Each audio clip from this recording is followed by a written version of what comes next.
We'll go first to Donna Kelsey. I'm sorry, what? Yes, it's your mom.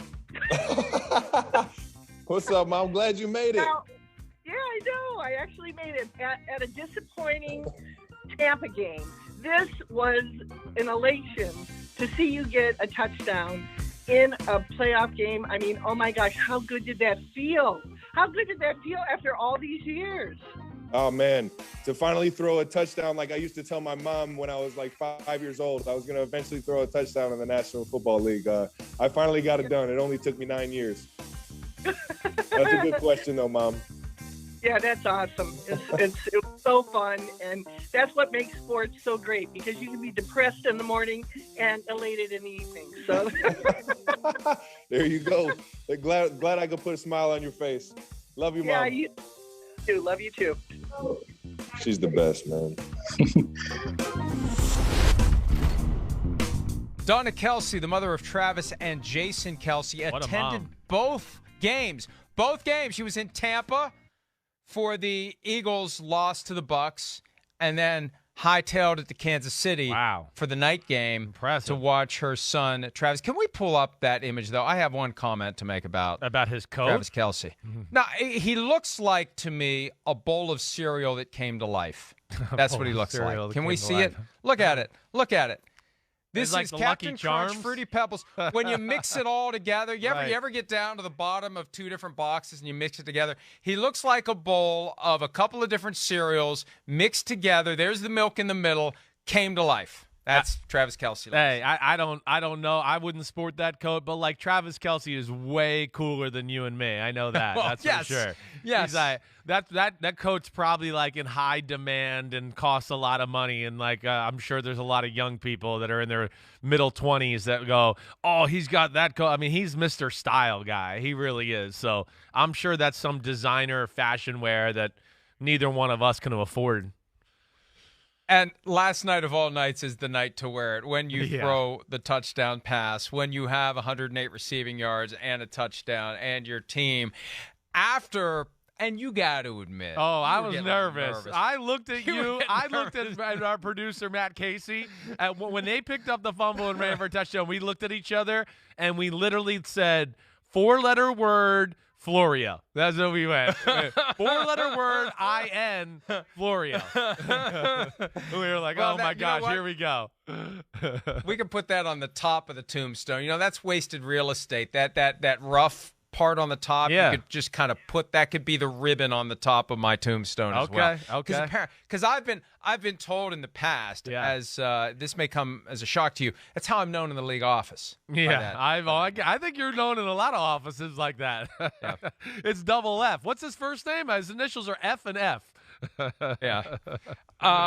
Last night it was the effing Steelers that after that 7-0 lead, you know, the problem was when your offense just isn't going to show up. When your offense isn't going to do anything, at some point the defense is going to bend to the will of Patrick Mahomes and company. And after a rough start, after that 7-0 hole, the Chiefs woke up, and they woke up in a big way. And I think the key is after the Chiefs score their first touchdown, when the Steelers have no answer whatsoever, that's when the floodgates open. Yeah. And it's 7-7, 14-7, 21-7, 28-7, and it's just it. It's done. It's done. And I thought it was going to be 61-7 Dan Marino, see you later, finish. At least it wasn't quite that bad once it started to go downhill. But look at that. Look at that. Jerick McKinnon, hey.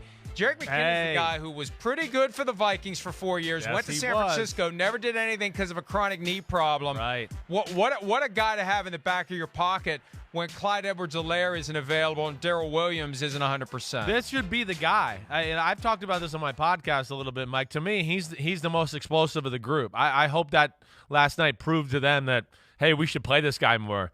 You could see he's dangerous. He has the ability to catch the ball and make people miss and really, you know, collect some yards with the ball in his hands after the catch, you know, whatever, in the running game. They're the damnedest thing I've ever seen. They really are. I've never seen anything like the Kansas City Chiefs. You know me. I'm obsessed with football, whether it's before I was born or after I was born. I've never seen anything like it. You know, and again, maybe there's a team earlier before 1980 that you could tell me that was like this, but to where I just never seen a team feed off of momentum or look so average and normal to where, I mean, Coach Dungy and I are sitting there just going, I mean, they're off. I mean, there's we got all the camera. There's people open. He doesn't want to throw it. He's looking at the rush. What the hell's going on? Andy doesn't want to run it. The safeties are 40 yards deep. We're going, oh my gosh, they're playing bad. And then just out of nowhere, it's like, what? You pissed us off and made us fumble and scored a touchdown. Now we're going to come kick your butt. And then they just turn it on, and it's momentum and plays like you've never seen before from any team in the history of football. I'm amazed by them. They really are. It's like an NBA team. It's just, oh, there they go. They're going on a run. And all of a sudden you look up and they go, well, they scored 4 touchdowns in the last 5 minutes of the game. I mean, they're amazing. And it was like that fumble woke them up, and like they took a jab in the face and were like, wait, this is the playoffs. Screw the Steelers. Screw Florio. Let's go. Let's put the pedal to the metal. Here we go.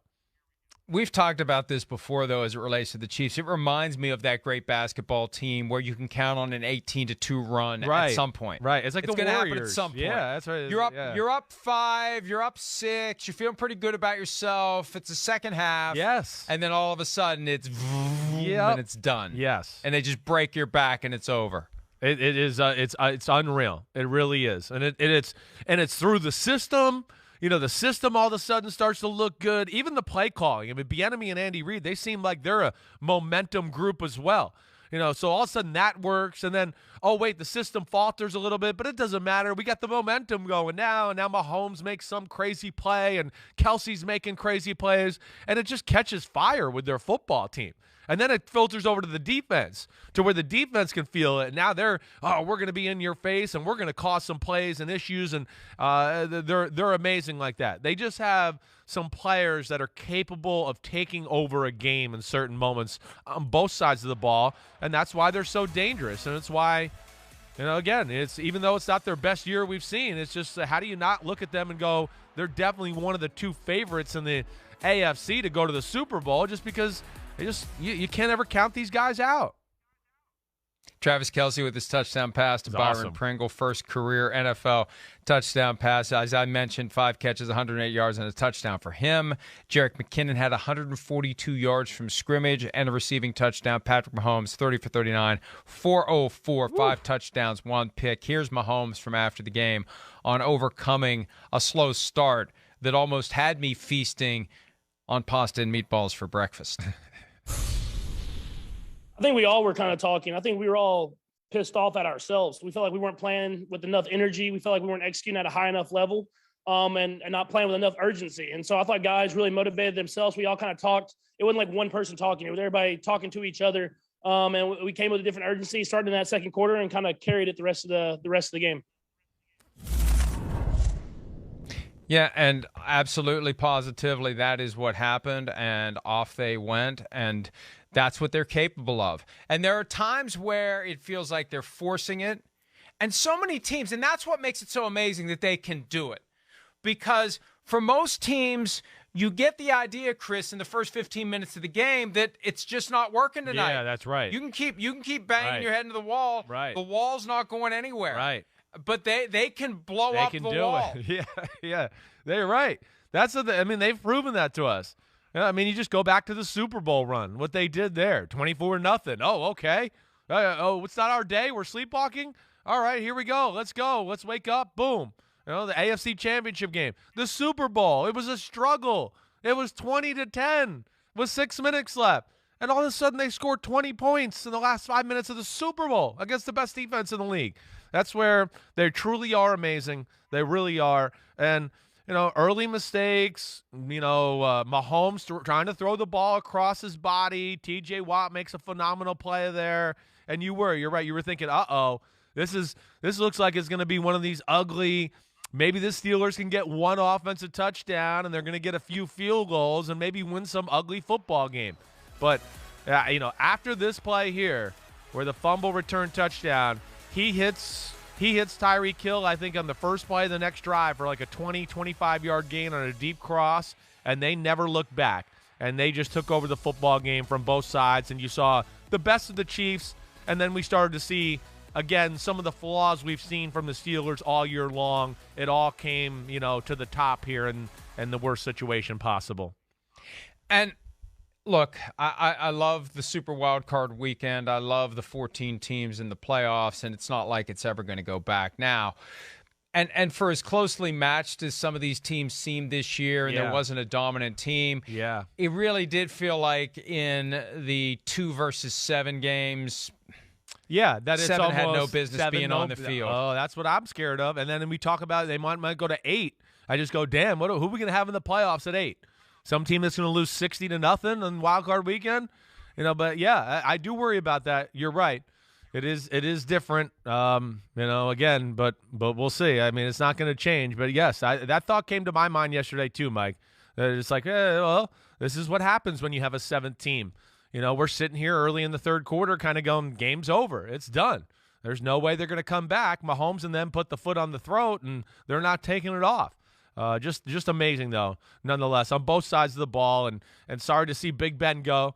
Again, what great job just fighting through the year. He certainly, is not a special player at this point of his career, but, man, his career was special, and he was special for that team, and, ashamed to see him go out that way. Hi, I'm Mike Tirico, and thanks for watching.